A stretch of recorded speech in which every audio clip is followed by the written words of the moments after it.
ಚಿತ್ರದುರ್ಗದಲ್ಲೊಬ್ಬ ಗಣಿ ಮತ್ತು ಭೂವಿಜ್ಞಾನ ಅಧಿಕಾರಿಯ ಲಂಚಾವತಾರ ಹೇಗಿದೆ ಅನ್ನುವಂಥದ್ದನ್ನ ಅಲ್ಲಿನ ಸ್ಥಳೀಯರೇ ಬಾಯ್ಬಿಟ್ಟಿದ್ದಾರೆ. ಹಣ ಮತ್ತು ಹೆಣ್ಣಿಗೆ ಬೇಡಿಕೆ ಇಟ್ಟಿದ್ದ ಅನ್ನುವಂಥದ್ದು ಅವ್ರು ಮಾಡ್ತಾ ಇರೋ ಆರೋಪ. ಹಾಗಾದ್ರೆ ಅಧಿಕಾರಿ ಯಾರು, ಅವ್ರು ಮಾಡ್ತಾ ಇರೋ ಆರೋಪ ಎಷ್ಟರ ಮಟ್ಟಿಗೆ ನಿಜ, ಇದಕ್ಕೆ ಸಂಬಂಧಪಟ್ಟಂತೆ ಒಂದು ರಿಪೋರ್ಟ್ ಇದೆ, ನೋಡ್ತಾ ಹೋಗೋಣ. ಇದು ಬೇಲಿಯೇ ಎದ್ದು ಹೊಲಮೇದ ಕಥೆ. ಭೂವಿಜ್ಞಾನ ಇಲಾಖೆಯ ಅಧಿಕಾರಿಯ ಲಂಚಾವತಾರ. ಹಣ ಹೆಣ್ಣಿಗಾಗಿ ಬೇಡಿಕೆ ಇಟ್ರ ಅಧಿಕಾರಿ. ಹೀಗೆ ಆಸ್ಪತ್ರೆಯ ಬೆಡ್ ಮೇಲೆ ಮಲಗಿರುವ ವ್ಯಕ್ತಿ ಚಿತ್ರದುರ್ಗ ಜಿಲ್ಲಾ ಕ್ರಷರ್ ಮಾಲೀಕರ ಸಂಘದ ಅಧ್ಯಕ್ಷ ಅಬ್ದುಲ್ ಮಜೀದ್. ಈತ ಕಳೆದ 2 ದಿನಗಳ ಹಿಂದೆ ಮಲ್ಲನಕಟ್ಟೆ ಸಮೀಪದ ಕ್ರಷರ್ ಬಳಿ ಇದ್ರು.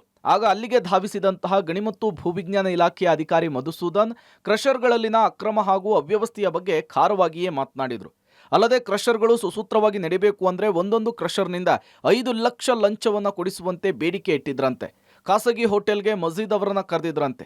ಈ ವೇಳೆ 5 ಲಕ್ಷದೊಂದಿಗೆ ಅರೆಬೆತ್ತಲೆಯಾಗಿ ಓರ್ವ ಯುವತಿ ಸಹ ಬೇಕು ಅಂಥೇಳಿ ಮಧುಸೂದನ್ ಬೇಡಿಕೆ ಇಟ್ಟಿದ್ದಂತೆ.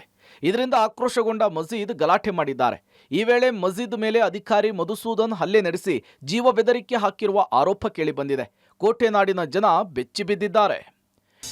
ಇಲ್ಲಿ ಯಾರು ಕಾನೂನು ಪಾಲನೆ ಮಾಡಬೇಕಾಗಿತ್ತು, ಯಾರು ರಕ್ಷಣೆ ಮಾಡಬೇಕಾಗಿತ್ತು ಪರಿಸರನ, ಅವರೇ ಇಲ್ಲಿ ಭಕ್ಷಕರಾಗಿ ರಕ್ತ ಇರ್ತಾ ಇದ್ದಾರೆ ಜನಗಳದು ಮತ್ತು ಕ್ಲಸ್ಟರ್ ಮಾಲೀಕರದು. ಇಲ್ಲಿ ಓಪನ್ ಆಗಿ ಒಂದು ಕ್ಲಸ್ಟರ್ಗೆ 5 ಲಕ್ಷ ಕೊಡಿ 6 ಲಕ್ಷ ಕೊಡಿ ಅಂತ ಓಪನ್ ಡಿಮ್ಯಾಂಡ್ ಮಾಡ್ತಾರೆ. ಅದು ಕದ್ದುಮುಚ್ಚಿ ಏನಲ್ಲ, ಹೋಟ್ಲಲ್ಲಿ ಅಲ್ಲಿ ಮಾಡ್ತಾರೆ. ಅಷ್ಟು ಕೊಡಲ್ಲ ಅಂತ ಚೌಕಾಸಿ ಮಾಡೋದಕ್ಕೆ ಮಾರಣಾಂತಿಕವಾಗಿ ಗೂಂಡಗಳ ಥರ ಅಲ್ಲೇ ಮಾಡ್ತಾರೆ. ಅವರು ಮಜೀದನ್ನು ನೀವು ಹೋಗಿ ಹಾಸ್ಪಿಟಲ್ ಅಡ್ಮಿಟ್ ಆಗಿದ್ದಾನೆ. ಇದು ಕಟ್ಟು ಸತ್ಯ, ಇದು ನಡೆದಿರೋ ಘಟನೆ. ಆದರೆ ಯಾವ ಲೆವೆಲ್ಗೆ ಹೋಗಿ ಭ್ರಷ್ಟಾಚಾರ ಮುಟ್ಟಿದೆ ಅನ್ನೋದು ಯೋಚನೆ ಮಾಡಬೇಕಾಗಿದೆ ನಾವು. ಇನ್ನು ಈ ಪ್ರಕರಣದ ಸಂಬಂಧ ಫೆಬ್ರವರಿ 9ರಂದು ಚಿತ್ರದುರ್ಗ ನಗರ ಠಾಣೆಯಲ್ಲಿ ಪ್ರಕರಣ ದಾಖಲಾಗಿದೆ.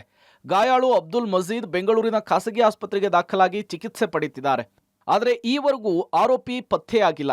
ಈ ಬಗ್ಗೆ ಚಿತ್ರದುರ್ಗ ಎಸ್ಪಿ ಅವರನ್ನ ಕೇಳಿದ್ರೆ ಆರೋಪಿಯ ವಿರುದ್ಧ ಕಾನೂನು ಕ್ರಮ ಕೈಗೊಳ್ಳುವ ಭರವಸೆ ಕೊಟ್ಟಿದ್ದಾರೆ. ಈ ದುರ್ಗಾಶ್ರೀ ಹೋಟೆಲ್ನಲ್ಲಿ ಕೆಲವು ಜನ ಗಲಾಟೆ ಮಾಡ್ಕೊಂಡಿದ್ರು ಅಂತ, ಬಟ್ ಎಕ್ಸಾಕ್ಟ್ ಇನ್ಫಾರ್ಮೇಷನ್ ನಾನು ತಗೋಬೇಕು. ಅದು ಸುಮಾರು 3-4 ದಿವಸ ಹಿಂದೆ ಗಲಾಟೆ ಆಗಿತ್ತು. ಗಲಾಟೆನಲ್ಲಿ FIR ರಿಜಿಸ್ಟರ್ ಆಗಿದೆ, ಮತ್ತೆ ಕಾನೂನು ಪ್ರಕಾರ ಕ್ರಮ ತಗೋ. ಒಟ್ಟಾರೆ ರಕ್ಷಕರೇ ಇಲ್ಲಿ ಭಕ್ಷಕರಾಗಿದ್ದಾರೆ ಎಂಬುದಕ್ಕೆ ಈ ಪ್ರಕರಣವೇ ಸಾಕ್ಷಿ. ಇನ್ನಾದರೂ ಸಂಬಂಧಪಟ್ಟ ಅಧಿಕಾರಿಗಳು ಇಂತಹ ಭ್ರಷ್ಟ ಅಧಿಕಾರಿಗಳಿಗೆ ಕಡಿವಾಣ ಹಾಕಿ ಜನಸಾಮಾನ್ಯರ ಹಿತವನ್ನ ಕಾಯಲಿಕ್ಕೆ ಮುಂದಾಗಬೇಕಿದೆ. S Sidraju, public TV, Chitradurga.